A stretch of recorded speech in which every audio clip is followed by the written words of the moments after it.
বর্তমান হিন্দুস্তানের মুসলিমরা যতটা অপমানিত, লাঞ্ছিত, অপদস্থ, অধিকার বঞ্চিত এবং এখন নাগরিকত্ব বঞ্চিত হওয়ার জন্য সিএ পাশ করে তাদের উপরে যেটা গজব ঢালা হচ্ছে, তাদের 25,000 মাদ্রাসা এক কলমের খোঁচায় গত কদিন আগে উত্তরপ্রদেশে বন্ধ করে দেওয়া হয়েছে, মসজিদ ভেঙে ফেলা হচ্ছে, মাদ্রাসা বুলডোজার দিয়ে গুঁড়িয়ে দেওয়া হচ্ছে। ভারতের মতো নিকৃষ্ট আচরণকারী মুসলিমদের সাথে সারা পৃথিবীতে না। এই জন্য জাতিসংঘে যে মুসলিম বিরুদ্ধে ইসলামোফোবিয়ার বিরুদ্ধে আইন পাশ হয়েছে যে মুসলিমদের অধিকার যাতে কেউ হরণ না করে, মুসলিমরাই সয়ে যাচ্ছে সবচেয়ে বেশি নির্যাতন। সর্বশেষ আমি অনেক বড় বক্তৃতা সেই মৌলানার, তবে আমি সংক্ষেপে কয়েকটি কথা ওনার থেকে কোট করে আপনাদেরকে জানালাম। লাস্টে তিনি বলছেন, লা তুআলুল ইস্তেমার, কোনো আগ্রাসনবাদীকে বন্ধু মনে করতে পারবা না, তুমি পারো না, করো না। ফাইন্না মুআলাতাহু আদাওয়াতুন লিল্লাহ খুরুজুন আন দীনিহি, কোনো সাম্রাজ্যবাদী, আগ্রাসনবাদী, কোনো দাদা বাবুর সাথে বন্ধুত্ব করা মানে আল্লাহর সাথে শত্রুতা করা, মনে রাখবো। আল্লাহর সাথে তোমার আর কোনো সম্পর্ক নাই।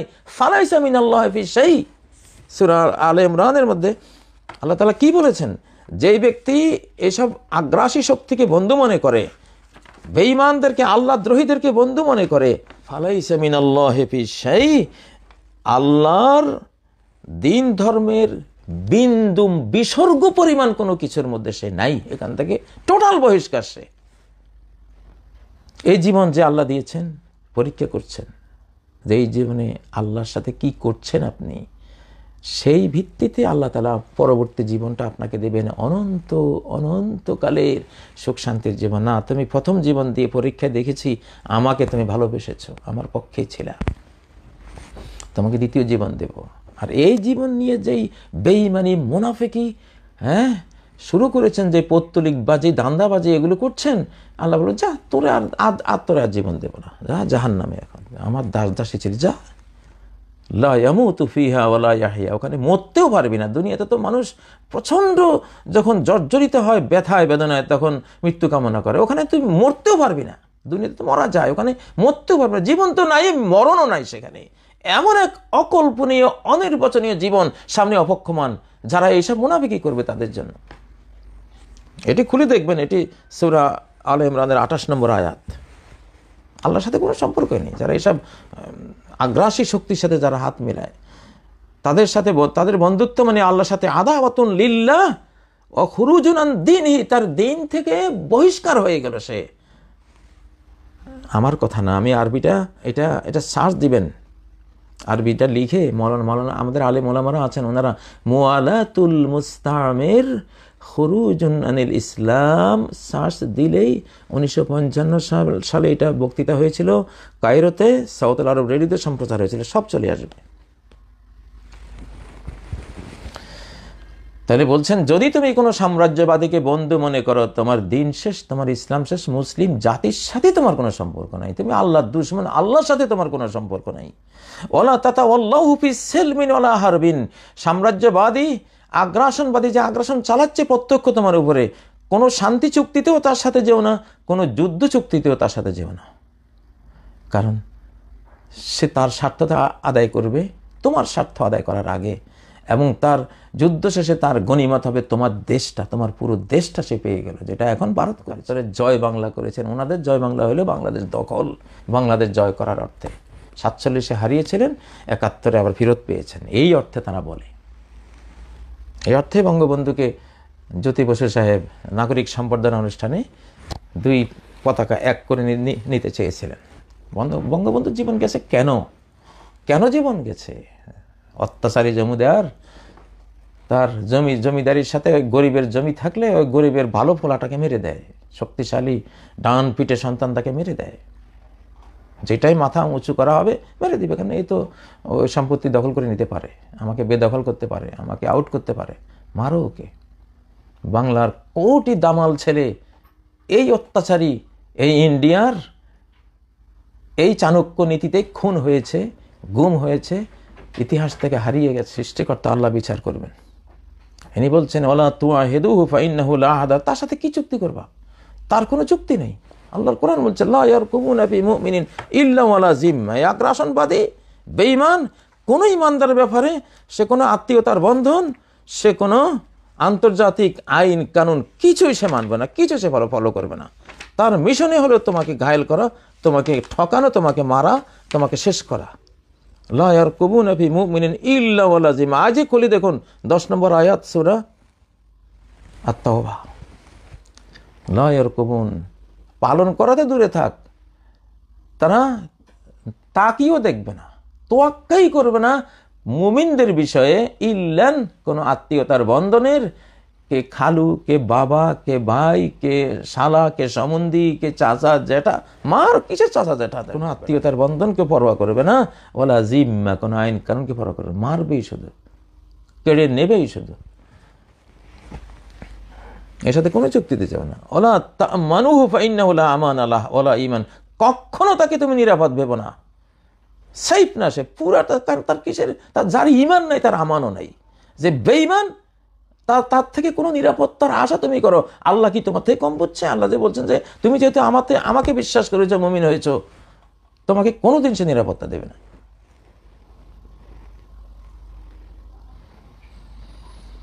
অতএব সাম্রাজ্যবাদীর হায়াতটা একদিনও বাড়িয়ে দেও না তোমার চুক্তি দিয়ে, তোমার ভালোবাসা দিয়ে। যদি তোমার এই ভালোবাসা, তোমার এই চুক্তি, তোমার এই সহযোগিতার জন্য তার একদিনও হায়াত বাড়ে সাম্রাজ্যবাদের, আল্লাহর কাছে তুমি এর জবাবদিহি করতে হবে। ওয়ালা তুহালিফু ফাইন্না মিন তাবিহিল হায়াওয়ানি আন ইয়াকুলা হালিফাহু ক্বাবলা আদুইহি, তার সাথে কখনো কোনো সহযোগিতার চুক্তি কোনো করো না, কারণ তার পাশবিক চরিত্রই হলো দুশ্মনের আগে বন্ধুকে খেয়ে ফেলা। এইসব দাসত্ববাদীরা, দাদাবাদী, আগ্রাসনবাদীরা দুশ্মনের আগে বন্ধুরে খায়। এরা দুশ্মনকে অত সহজে পারে না, বন্ধুরে খেয়ে ফেলে, এর হায়াওয়ান, জানোয়ার। যাই হোক প্রিয় বন্ধুরা, এটা ছিল আজকে আমার আপনাদের কাছে বক্তব্য। তাহলে সবচেয়ে নাপাক ভারতীয় পণ্য হলো ভারতের গোলামি। মনে রাখবেন, ভারতের গোলামীদের কোনো অনুকরণ আপনি করতে পারেন না। আপনাকে স্বাধীন হতে হলে আল্লাহ দেখবেন, আপনি তার এই গোলামির প্রোডাক্ট আপনি যদি ছুঁড়ে ফেলে দেন, মন থেকে, দেহ থেকে, সর্বত্র সব কিছু থেকে ভারতের গোলামির এই পণ্য যদি ছুঁড়ে ফেলেন, আল্লাহ আপনাকে স্বাধীনতা দিয়ে দেবেন পুরোপুরি ইনশাআল্লাহ। আর আপনি কখনো মনে করুন বাংলাদেশ ছোট দেশ, 4 কোটির বেশি তার সীমান্ত, এটা মুসলিম ওয়ার্ল্ডের একটা অংশ। একটা সিংহের আপনি লেজ ধরে টান দিলে আপনি কি মনে করেন এটা শুধু লেজ, এটা যা ইচ্ছা তাই করবো? ওরে বাপরে বাপ, এটা কি লেজের লগে আরও কি আছে? এই যে বড় বড় থাবা, এত বড় একটা মুখ, এই যে চোক্কা চোক্কার দাঁত, আমাকে তো এক কামড়ে সাবড়া করে দিব। লেজ দেখে আপনি মনে করছেন বুঝি এটা লেজই শুধু? বাংলাদেশ শুধু বাংলাদেশ? বাংলাদেশ মানে তুরস্ক, বাংলাদেশ মানে পাকিস্তান, বাংলাদেশ মানে পুরো আরব বিশ্ব, বাংলাদেশ মানে মিশর, বাংলাদেশ মানে লিবিয়া, বাংলাদেশ মানে তাজিকিস্তান, কাজাকিস্তান, তুর্কমেনিস্তান, বাংলাদেশ মানে গোটা মুসলিম জাহান। বাংলাদেশ মানে তো বাংলাদেশ না, এটা তো লেজ না একটু। এই লেজের সাথে কি আছে সেটা দেখেন। তাই তো বলেছিল পাকিস্তানের জিয়াউল হক রাজীব গান্ধীকে, যখন পাকিস্তানের পারমাণবিক চুল্লি উড়িয়ে দেওয়ার পরিকল্পনা করেছিল, 3 শক্তি সাথে ভারত মূল, সাদ্দামেরটা গুঁড়িয়ে দেওয়ার পরে পাকিস্তানেরটা গুঁড়িয়ে দেবে, সব রেডি। হঠাৎ জিয়াউল হক খবর পেয়ে গেছেন। যাই হোক, তারা অ্যালার্ট হয়ে তাদের বিমান বাহিনী 2 দিকে, একটা ভারতের দিকে, একটা ওই শক্তির দিকে ফেরত করে যখন অ্যাক্টিভিটি শুরু করেছেন, স্যাটেলাইট থেকে দেখে ওনারা চুপসে গেছেন, না এখানে তো বিরাট যুদ্ধ হয়ে যাবে, করা গেল না। এক ক্রিকেট খেলা চলছিল ভারতে, জিয়াউল হক চলে আসলেন ক্রিকেট খেলা দেখার জন্য, আন্তর্জাতিক সবাই আসতে পারে, উনিও গেছেন।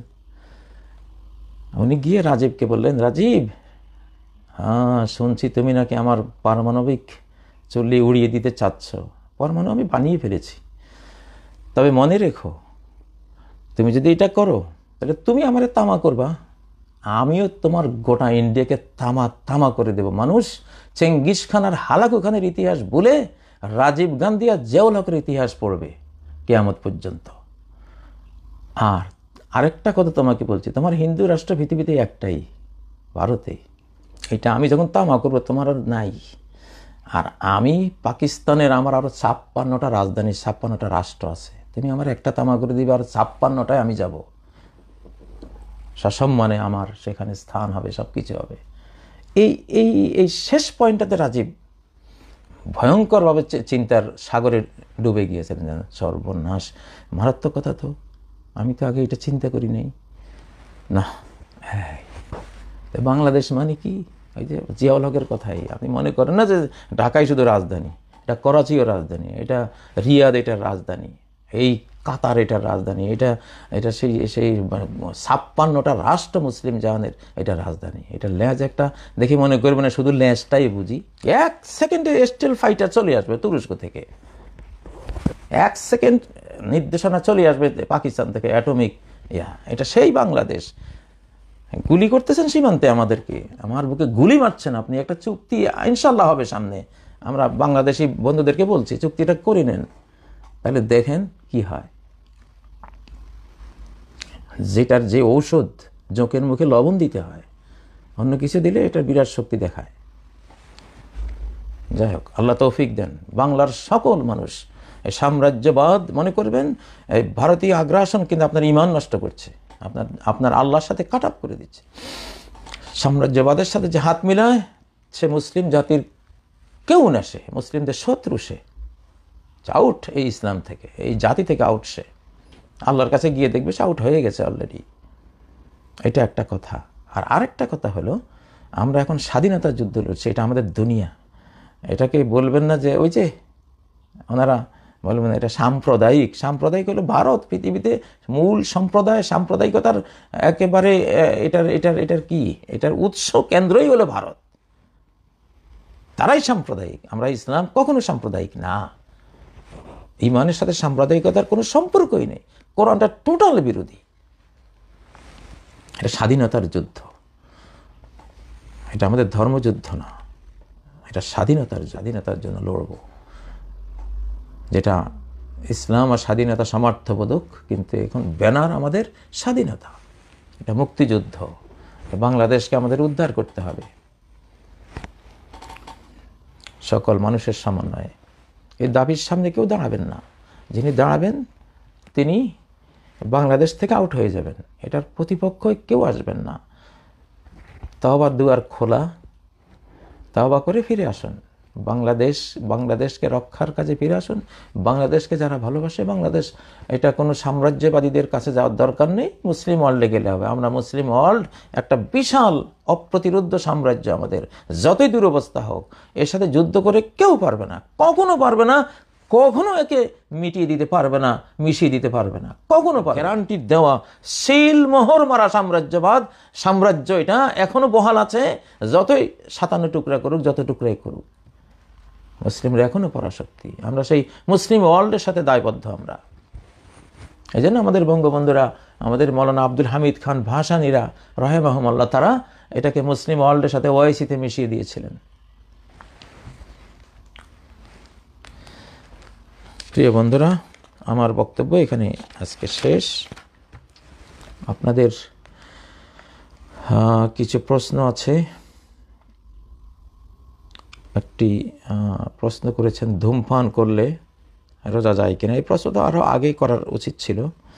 হ্যাঁ, ধূমপান করলে তো নষ্ট হয়ে যাবে, এই রোজা নষ্ট হয়ে যাবে। আপনি ধূমপান করবেন না, ভিতরে ধোঁয়া যখন যাবে আপনার রোজা নষ্ট হয়ে যাবে। আর এটা তো নিকৃষ্ট একটা হারাম, সেদিক থেকেও রোজা ধ্বংস হয়ে যাবে। হালাল খাদ্য খেলে যেখানে রোজা থাকে না, হালাল খেলে রোজা নষ্ট হয়ে যায়, সেখানে এত কাট্টা হারাম জিনিস, যেটা বেস্তেকরাইল আদিল্লাতিস শারিয়া, শরিয়ার সব দলিল একসাথ করে ঘেটে ঘটে, যেটা আধুনিক গবেষণায় বেরিয়ে এসেছে যে এই প্রাণ সংহারক বিষাক্ত জিনিস, লা দরারা ওয়ালা দেরার, ইসলাম কোনো ক্ষতির অনুমোদন দেয় না, কোনো দরার, কোনো ক্ষতিকর জিনিসের অনুমোদন নেই। আর এটা ভয়ঙ্কর ক্ষতিকর জিনিস। একটা বিজ্ঞান গবেষণা দেখেছিলাম 4500 রাসায়নিক বিষ আছে এই ধূমের মধ্যে। তাহলে কত ভয়ঙ্কর জিনিস।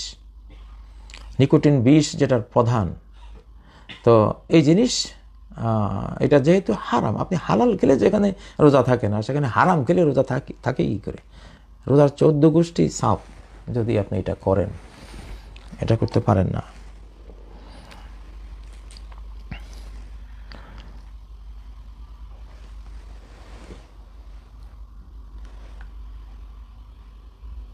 প্রিয় বন্ধুরা, আরেক ভাই প্রশ্ন করেছেন,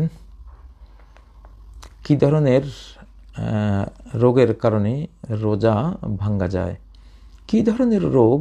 আসলে কোরআন এখানে যেটা বলেছেন, ফামান কানা মিনকুম মারিদুন আও আলা সাফার, যে মারিদ হবে, কি মারিদ, কি রোগী এটা বলে নাই, যেই কোনো রোগে, যেই রোগে রোজা রাখতে কষ্ট হয়, যেই কোনো রোগ, ডায়রিয়া হোক বা ডায়াবেটিস হোক বা হাই প্রেশার হোক বা যেই কত রকমের পানির পিপাসাজনিত রোগ হোক, আরও কত, যেই কোনো গ্রুপের রোগে হোক না কেন, হার্টের সমস্যা আছে, রোজা রাখলে হার্ট আরও দুর্বল হয়ে যায়, আপনার হার্ট ফেলিওর হওয়ার সমস্যা হতে পারে, এই জাতীয় যেই কোনো রোগেই যদি রোজা ক্ষতিকর মনে হয় ডাক্তারের, বিজ্ঞ মোত্তাকি ডাক্তারের পরামর্শে, তাহলে আপনি সেটা এখন ভাঙবেন, পরবর্তীতে রাখবেন। আর যদি এমন রোগী হন যে কখনো আপনি সুস্থ হবেন না, রোজা রাখার শক্তি পাবেন না, তাহলে আপনি ফিদিয়া, ওয়ালাল্লাযিনা ইউতিকুনাহু ফিদিয়াতুন তুআমু মিসকিন, যারা রোজা রাখতে সমুদয় শক্তি দেহের খরচ হয়ে যাবে, তারা মিসকিন, তারা এক মিসকিনকে খাবার দেবে, 2 কেজি,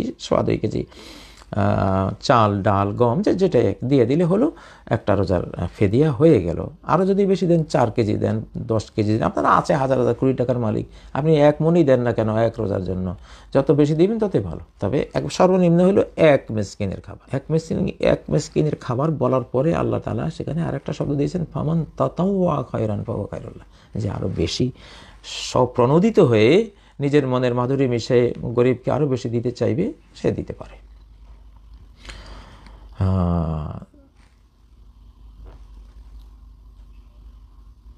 এখানে আরও কিছু প্রশ্ন আছে, কিন্তু আজকে আমার আর সময় হবে না প্রশ্নের উত্তর দেওয়ার। ইনশাআল্লাহ প্রতিদিনই তো কিছু প্রশ্নের জবাব দিচ্ছি।